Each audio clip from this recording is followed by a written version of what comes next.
The dense forest was eerily quiet, save for the whispering breeze through the trees. Far beyond the reach of civilization, where few dared to venture, a tiny creature fought for its life. This was no ordinary bear cub. It was the smallest bear anyone had ever seen. The cub, barely the size of a kitten, lay motionless in the underbrush, its frail body barely visible among the fallen leaves. It looked too small to survive, its chest barely rising with each shallow breath. The surrounding wilderness seemed to hold its breath, waiting for the inevitable. This was the wilderness' harsh reality, survival of the fittest of Dr. Sarah Mitchell, a seasoned wildlife veterinarian, had seen countless animals in distress, injured, sick, or abandoned. But when she received the call about this tiny bear, something in her gut told her this was different. Too small to survive, the voice on the other end had said. But Sarah couldn't shake the feeling that this bear, no matter how small, deserved a fighting chance. When Sarah arrived at the scene, her heart sank. The cub was smaller than she'd imagined. It was nothing like the strong, independent bears she was used to seeing. The bear's skin was thin, its fur patchy, and it was trembling. From the cold, she knelt down beside it, feeling the weight of the situation. This was not just an ordinary rescue. This was a race against time.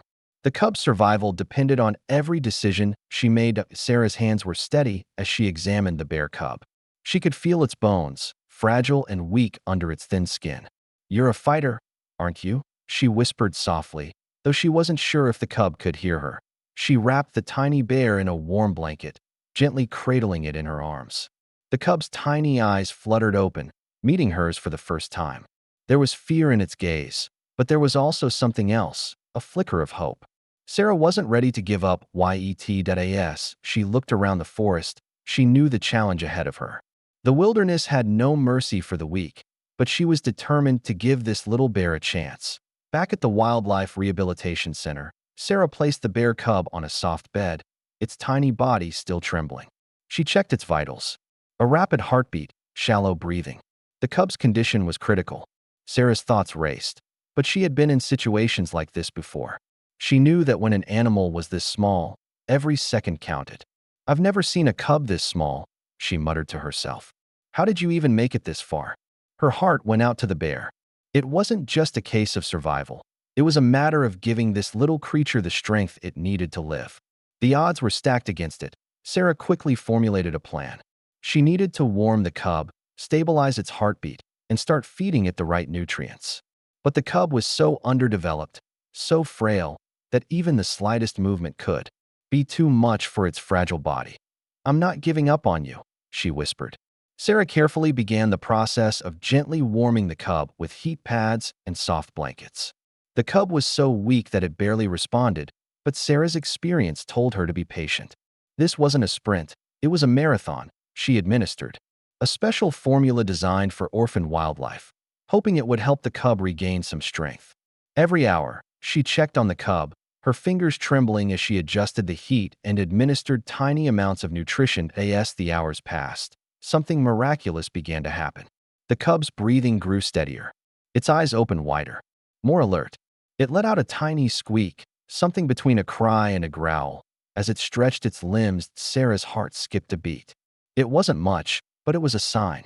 The bear wasn't giving up. It was fighting back. "Good boy," Sarah whispered, her voice breaking with emotion. "You're a fighter." The cub, still tiny and frail, now had a fighting chance. Sarah allowed herself a moment of cautious hope. This wasn't the end of the story. It was just the beginning. For the next few days, the cub slowly gained strength. But just when Sarah thought things were improving, something unexpected happened. The cub's condition took a sudden turn for the worse. Its temperature plummeted. Its tiny body became limp and unresponsive. Sarah's heart raced as she frantically worked to stabilize it, administering emergency fluids and adjusting the heat pads. "What's happening?" she asked herself, panic creeping into her voice. This was it, the moment she feared. The cub wasn't supposed to survive this long, but as Sarah worked through the night, something incredible occurred.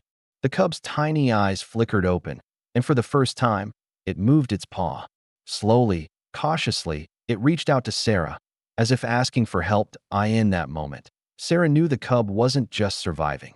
It was fighting for its life. Sarah knew this was the turning point. She'd never seen anything like this before. Every instinct in her told her to keep going, to push through the fear and doubt. The cub, though still fragile, began to show signs of improvement. It responded to her voice. It began to eat more, its tiny body absorbing the nutrients it needed. Sarah's heart swelled with pride and amazement. "I can't believe it," she whispered to herself. "You're going to make it." Sarah continued to care for the cub, watching as it slowly regained its strength. Every little movement felt like a victory. The cub wasn't just surviving, it was thriving. Days turned into weeks. The cub grew stronger, and so did Sarah's bond with it. She had never been so invested in an animal's recovery. Every day was a reminder of just how far the tiny bear had come. She named him Kodiak, a name befitting the strength she saw developing in him. Kodiak's small stature was no longer a sign of weakness. It was a testament to his resilience. Kodiak was now nearly double the size he had been when Sarah found him. His fur had grown thicker, and his movements were more confident. His tiny paws had transformed into strong, bear-like limbs. Sarah could see the change in him. He was becoming the bear he was always meant to be. Every day, Sarah took Kodiak on short walks around the wildlife center, watching him explore his surroundings. His once trembling steps had turned into purposeful strides. "He's becoming something amazing," Sarah thought, her eyes brimming with pride. Sarah sat in her office, reflecting on everything that had happened. Kodiak had come so far. She had fought for him when no one else thought he could make it. Sometimes, the smallest creatures hold the greatest strength, she thought, looking out the window. And sometimes, the greatest miracles come from the most unexpected places. As Kodiak continued to grow, Sarah knew his future was bright. But it wasn't just his survival that amazed her. It was the bond they had formed and the journey they had taken together. After months of care, Kodiak had grown strong enough to be released back into the wild. Sarah stood at the edge of the forest, Kodiak by her side, ready to take his place in the world. "This is it, buddy," Sarah whispered. "You've earned your freedom." With one last look at Sarah, Kodiak turned and trotted into the wilderness. Sarah watched him disappear into the trees, her heart full. She had given him a second chance, and now it was time for him to live his life. Years later, Kodiak returned to the wildlife center. He had a family now, a mate and cubs of his own. He had come full circle. Sarah smiled, watching as the once tiny bear approached her, standing tall and proud. Kodiak had not just survived, he had thrived. And his story was a testament to the strength of nature and the power of resilience. Sarah sat by the window, watching the sun set over the forest. Kodiak's legacy was more than just his survival. It was a reminder that sometimes the smallest creatures have the biggest hearts.